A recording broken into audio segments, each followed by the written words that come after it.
Solution का एक technique है। सॉल्यूशन मतलब घोल। तो तीन साइंटिस्ट जो है घूमने जा रहे थे नदी के किनारे, ठीक है। तो तीनों साइंटिस्ट थे, एक फिजिक्स के थे, एक केमिस्ट्री के और एक मैथमेटिक्स के। तीन साइंटिस्ट थे, तीनों बात करते करते कहाँ जा रहे थे? नदी के किनारे। सुबह के टाइम में घूमते हुए जा रहे थे। तो सबसे पहले फिजिक्स वाला देखा कि नदी है, तो नदी का डेंसिटी हम नाप के आ रहे हैं। नदी गाड़ी गया उसमें नदी में, तो डेंसिटी नाप ही रहा था। उसका बहुत देर हुआ तो नहीं आ पाया वो। उसके बाद मैथ वाला गया, मैथ वाला उसको देखने गया कि अब तक गया, उसको डेंसिटी पता नहीं चला, ठीक है।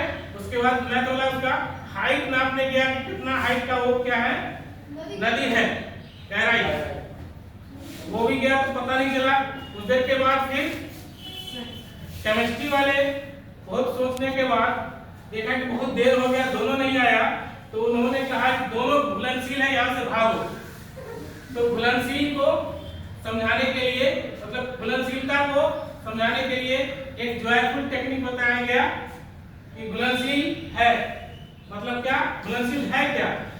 नमक को अगर हम जल में घोलेंगे तभी घुलनशील होगा। नमक जल में घुलनशील है। सोडियम क्लोराइड को NaCl में डालते हैं तो क्या होता है, घुल जाता है। मतलब नमक को जल में डालते हैं, जल में क्या कैपेसिटी घुला देता है, क्या कारण है? जल में रिक्त स्थान होता है, जिसके कारण क्या होता है, घुल जाता है नमक। Sodium ion plus chloride ion में घुलकर अलग हो जाता है, जिसके कारण हमको दिखाई नहीं देता है। अगर जल को गिलास में घोलते हैं तो दिखाई देगा, नमक अगर घोल देते हैं तो नहीं दिखाई देता है। जब उसको हम टेस्ट करते हैं, नमकीन है तो लगता है इसमें नमक डाला गया है। तो घुलनशील इस तरह से घुल जाता है कि पता नहीं चलता है। तो घुलनशीलता को समझने के लिए ये एक अच्छा सा जॉयफुल टेक्निक हो गया।